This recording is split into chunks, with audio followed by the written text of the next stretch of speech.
The day I get engaged, my brother brings home a woman who's my age. He says she's his actual sister and accuses me of stealing her life for the past 20 years. Even my fiancé says she's his rightful wife. I'm kicked out of home. Meanwhile, my brother and fiancé take the true heiress traveling. They even give her the villa they had prepared for me. Half a month later, they suddenly remember it's my birthday. To their dismay, they find that they can't see me anymore. I've joined a secret 10-year project organized by the nation. They're supposed to be happy, but they now regret everything. Chapter 1. Eleanor, have you thought this through? This project requires total isolation. Once you head off, you won't be able to see your family. Jonathan Hensley's words pulled me back from my thoughts. My eyes were still damp. A lot had happened at home these past few days. Nothing everyone at the institute didn't know about. I, Eleanor Shaw, was a fraud. I know this incident has hit you hard, but you shouldn't act rashly. This concerns your life. Noticing the sorrow in my eyes, the director of the institute clasped his hands behind his back. His expression was heavy with concern. Please rest assured, Dr. Hensley, I'm not acting on impulse. The only reason I didn't accept this immediately was my family. I couldn't bear leaving them. But now, given how things have turned out, leaving would be the right decision. I steadied myself, wiping away a tear I hid from Jonathan. I was truly heartbroken, but at the same time, I felt a sense of relief. It was as though I had always known this would be my final decision. Rather than causing everyone unhappiness, it was better to step aside early and make room for the replacement. Alright, I trust you. Take care of yourself. Departure is in half a month. Jonathan didn't press further. Instead, he gently patted my shoulder. He knew I needed comfort but couldn't find the right words. Hence, he could only let his actions show that he was always on my side. Thank you. I nodded at him and walked out. People in the research institute all turned to look at me. Since my identity was exposed, my colleagues had been especially sympathetic. In their eyes, everything I had achieved was the result of my own hard work. However, my brother, Jeffrey Shaw, had publicly declared on the company's website that all my achievements were thanks to the Shaw family's name. As such, I had no right to blame them, nor did I deserve any sympathy.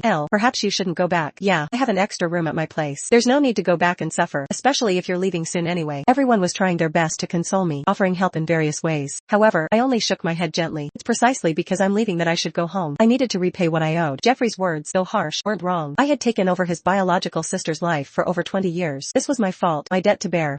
Seeing my determination, they tried to persuade me further. I forced a smile and hugged each of them. It's okay. Remember, I'm as tough as they come. Just like our experiments, no matter how difficult, don't we always pull through in the end? Trust me. I raised my hand in a gesture of encouragement, then stood up and headed home. The Shaw residence wasn't far from here, as it was investments from Jeffrey and my fiancée, Ivor Rett, that funded the research institute. To be closer to me, they even built 2 villas nearby, adjacent to each other. These were my 2 homes. But now, there was no place for me in either villa. When I arrived, the household staff were openly hostile, too. Mr. Shaw has said that you are no longer part of the Shaw family. How do you still have the gall to show up here? Someone steals 20 years of someone else's life, and still has the audacity to stick around. Chapter 2. Countless scornful looks fell upon me, and my body stiffened. The words I had strung together were lodged fast in my throat. All I wanted was to retrieve my belongings. All I wanted was to say goodbye. What are you doing here? Before I had time to recover, Ivor emerged from the villa holding a stuffed toy. It was our token of love from when we were 18. On the day of our engagement, it went missing. I thought it was gone forever. Ives. A glimmer of hope surged in my heart as I reached out my hand. But in the next moment, the stuffed toy flew from his hand, drawing a beautiful arc in the air before landing precisely in the trash bin. Can I help? Ivor's face was stern. Hastily, I withdrew my outstretched hand, feeling hard to breathe. When we were 18, he had said, even if I lost my life, I'd never lose this toy. Now, he was throwing it away with his own hands. Did that mean his life no longer included me? Eleanor, we've already discussed this. The person I got engaged to was the real Ms. Shaw. You merely took her place in life. Did you think I was marrying you? Do I need to spell it out? The person I'm marrying is her. Don't you get it? How do you still have the nerve to come here and cause trouble? His deep voice seemed to confirm my worst fears. His words tore through me. It was as though the man who once promised to love me forever had never existed. I've only come to collect my belongings, I murmured, forcing down the lump in my throat. It was then that a chorus of sneers escaped the Shaw residence. Have you finally made up your mind to come back? You threw a tantrum just because of a little something we said. Eleanor, what right do you have to be upset? Over the years, it was Rian who bore all the hardships for you. Jeffrey stormed out of the villa, his anger palpable. I immediately lowered my head. I'm sorry, I squeaked. I truly felt sorry. I hadn't orchestrated the baby switching incident, but I did reap the benefits. Rian appeared last and immediately spoke up. That's okay, as long as you're back. I've been so worried these past few days. It's Ives and Jeff's fault. I even told them to look for you. Over the past few days, she had been scrambling to learn how to play the role of a proper heiress. Anyhow, years of malnutrition had left her looking out of place. That burden should have been mine to bear. It was my own fault. They were right not to look for me. Out of guilt, I lowered my head even more. Rian grabbed my arm, flustered. She began to explain. Don't listen to them. This will always be your home. I'm the one who disrupted your life. Tears started streaming down her face, leaving me momentarily stunned. Without warning, Ivor shoved me aside. How many times do I have to tell you? Your presence only reminds Rian of painful memories. Did we not give you enough money? Can't you just stay away forever? There was once a time when he worried about me like this. There was once a time when he disliked Rian just as much. Back then, I was the cherished daughter of the Shaw family. On the other hand, Rian was merely Ivor's intern assistant. Jeffrey hated her, fearing her proximity to Ivor would damage our relationship. Meanwhile, Ivor thought she was incompetent and clumsy. When did things start to change? Perhaps it was the day Ivor first teased her lightheartedly after she made a mistake. Later, to improve relations between Rian and Jeffrey, Ivor often brought her to Shaw family dinners. Ultimately, Jeffrey was completely won over by her kindness. These were only minor things. things, ones I never noticed. I had never targeted Rianne, for I thought I was their treasure. I thought no one could overshadow me. But then came the engagement, and I fell from grace. In contrast, she rose to take my place as the esteemed Ms. Shaw. Fate certainly had a cruel sense of humor. Just then, Jeffrey spoke. Eleanor, unlike Ivor, I'm not that heartless. I only have one request. You can come back, but don't you dare bully Rianne. Do you copy? Chapter 3. When my collar was furiously yanked, I met Jeffrey's eyes and nodded solemnly. I understand. I had no intention of competing with Rianne in the first place. And even if I wanted to, could I possibly win? I was but an imposter. Who would stand by me? Alright, you both are being too harsh. How could you be so authoritarian with Elle? I'm not made of paper. I'll be fine. Rianne chipped in. The situation was about to settle down when she stepped in again, affectionately wrapping her arms around me. Elle, let's go have fun together. Just ignore these annoying men. She was acting rather spoiled. Jeffrey ruffled her hair dotingly. Even Ivor, who was usually expressionless, had a warm smile. They were the epitome of a happily ever after. It's okay. It's only what I deserve. I subtly distanced myself from Rianne, but she didn't seem to catch on. Every time I pulled away, she pulled me back. Eleanor. All of a sudden, Jeffrey growled at me. Perhaps my actions were upsetting his precious darling. He shot me a glare before unceremoniously dragging me into the study. Knowingly, Ivor followed close behind. They dismissed Rianne. It was evident that they were going to warn me to behave. This time, I didn't cause a scene like I did during the engagement fiasco. Even my aching, bitter heart had grown numb. Mr. Shaw, Mr. Rhett, please rest assured. I only returned to retrieve my belongings. I won't compete with Rianne for anything. I made a point to use my most courteous tone, but Jeffrey still scanned me with distrust. Your room has the best lighting in the house, so I let Rianne move in. Your belongings have been relocated to a guest room. His words were a direct order. I responded with a muted, okay. And my home as well, Ivor added coldly. I hope you know your place. Since you're back, go make some soup. Rianne likes what you cook. She treated you well all those years. You're not going to refuse, are you? Making soup was the only skill I had mastered over the past 20-odd years, all thanks to the two men standing before me. Now, they wanted me to make it for someone else. Had this happened in the past, I would have put up a fight. But now, I merely nodded calmly. I'm on it. I wasn't sure how I made it to the kitchen, but the act of staying busy helped me forget many things. Things like unhappiness and exhaustion. Having received wind, Rianne showed up in the kitchen shortly after. Elle, thank you for cooking for me. It's nothing. I didn't look up at her, but rather remained focused on my work. What are you making? Can I help? Like a curious child, Rianne wandered around, her movements full of naive energy. She tried to touch the pot lid, which was unquestionably scalding hot. I panicked and tried to stop her, but she was faster. She burned herself and instinctively flung the lid aside, spilling hot soup onto me. The lid, as if it had a will of its own, landed directly on my leg. A loud crash echoed as I collided with the ground, unable to utter a sound from the pain. What happened? Jeffrey was the first to rush in, visibly anxious. In his haste, he stepped on my hand, while dashing straight to Rianne's side. Eleanor, I warned you already. What kind of tantrum are you throwing now? Don't forget your place, he berated through gritted teeth. Before I could pull back my red and swollen hand, Ivor trod right over the same spot. Eleanor, is this the upbringing you received? 3 pairs of eyes bore into me as I blew gently on my throbbing hand and staggered to my feet. Jeff, Ives, this has nothing to do with Elle. I wanted to help, but I didn't realize the lid would be so hot. Don't blame her. She didn't do it on purpose. They always said that children from poor families had no choice but to grow up quickly. Whenever they scolded me, they would talk about how Rianne endured countless hardships in my place. But now that something actually happened, they seemed to have forgotten something. Surely, someone who had supposedly suffered so much would know better than to touch a scalding lid. Chapter 4. Stop trying to deny it, Eleanor. I know exactly what you're thinking. You must be jealous of Rianne. I never thought you'd become so cunning. You say everything's fine, but your actions clearly show you wish nothing but harm upon her. I feel ashamed to have ever called you my sister. After Jeffrey spat out those nasty words, he raised a hand over his mouth. A hint of unease flashed across his face. He knew his words would hurt me, knew I wouldn't be able to handle them. Yet, he said them anyway. Jeff, don't say that about her. It's all my fault. It's been a long time since I've done any chores. I must have just forgotten. Rianne tried to smooth things over, but Ivor only glanced at me with dissatisfaction. Rianne, you're too kind. That's why this woman keeps bullying you over and over again. Look at your hand. It's so red. Come on, let's get some ointment on it. Though Jeffrey didn't criticize me further, his expression made it clear he blamed me too. Clean up the kitchen. Before he walked out the door, Ivor tossed me a glance. This time, I had no expectations and, therefore, no disappointment. Still, the pain was unbearable. It felt like my knees were about to give out. Miss, do you need any help? The enormous kitchen was in a state of chaos. The passing household staff only whispered among themselves, unwilling to lend a hand. Only one young girl stood behind me, cautiously offering her support. It's okay. I'll manage. I gritted my teeth, enduring the pain in my calf. The girl blinked apologetically and pointed at the blisters forming on my skin. I think you should do something about those burns, miss. Scars won't look good on a girl. Her voice was soft, and her hands were quick. Within minutes, the kitchen was spotless. Thank you. I hadn't realized until just now how much I was hurting. If it weren't for the girl, I might have collapsed unnoticed. You don't need to thank me, miss. Don't feel bad. I believe in you. You have such a kind heart, and that's why others bully you. Let me help you get some ointment. For the first time since returning to this house, I felt a shred of kindness. It was a strange sensation, like my years of effort had finally yielded a small reward. Later that evening, I lay in bed researching, after tending to my wounds. My thoughts were interrupted by laughter that came from outside the door. We were about to head out. Following Rianne's minor burn earlier that day, they had planned a trip abroad to cheer her up. Are we not inviting Elle? Before they left, I overheard Rianne's concerned question. Ivor, in his typical dismissive tone, paid her a few compliments and casually replied, there's no need. She's old enough. Besides, she's traveled to so many places since she was a kid. It's not like she needs to fight you for one reward. Let's just go ourselves. She'd probably just cause you trouble if she did come. His tone carried the same arrogant confidence it always had. Whenever I got bullied when I was younger, he would pull me close and tell others, she's mine. No one gets to mess with her. As the light from my laptop faded and reignited, the darkness hid my tears. As it turned out, love could never disappear. It just found someone else to hold on to. Chapter 5. In the blink of an eye, it was the day of my departure, which also happened to be my birthday. Every year, Jeffrey would throw a grand banquet for me, inviting people from all over in my honor. Ivor, in particular, would always prepare the most unique, extravagant gifts, and none of them were repeated. For many years, I always looked forward to this day of the year. This time, however, I had my head hung low. Mr. Shaw said he will be taking Ms. Rian out for the day, so he won't be coming back. The servant cast me a disdainful glance, silently mocking my lack of self-awareness. I turned a blind eye and went into the kitchen to cook myself a meal. Over the years, I had never once done housework. Jeffrey rarely let me into the kitchen. I could only make soup. As a result, Ivor had honed his cooking skills to cater to my picky tastes. Cooking for myself filled me with a strange mix of desolation and accomplishment. So this was how it felt to cook your own meal. I closed my eyes, trembling as tears escaped, and fell into the food. Happy birthday, Eleanor Shaw, I whispered to myself. Keep moving forward, onward forever. Even if no one loves you, there's still light at the end of the tunnel. As Jeffrey said, you have enjoyed over 20 wonderful years of wealth and privilege. You've had it good. Just like that, I repeated words of comfort to myself as I wiped away my tears. I moved all my belongings that I had sorted out over the past 2 weeks in the living room. Aside from a few items of clothing in an unsellable state, I had converted all my jewelry into cash. I managed to bag $1.6 million